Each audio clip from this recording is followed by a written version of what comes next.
La dictature de merde. On va tout cramer dans votre pays.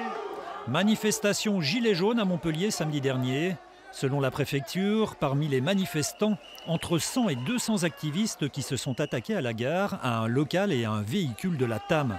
Des activistes armés de barres de fer, de ballons d'acide, de bombes agricoles et de pavés qui ont agressé des agents de la TAM, de la sûreté ferroviaire et des forces de l'ordre.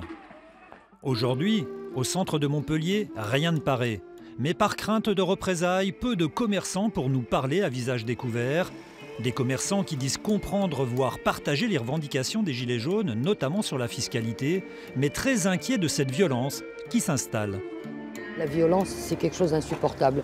En revanche, tout ce qui est pacifique et tout ce qui est revendiqué, ça, on le respecte, chacun son truc. Mais là, si ça continue comme ça va créer tout simplement un tsunami économique. Il va y avoir des licenciements à tout va et ils vont rendre service à tout ce qui est financier. En fait, ils sont en train de faire l'inverse de ce qu'il faut faire. Les représentants de policiers, eux, suivent de près les messages qui sont véhiculés par les réseaux sociaux, très utilisés par les Gilets jaunes pour organiser leurs manifestations.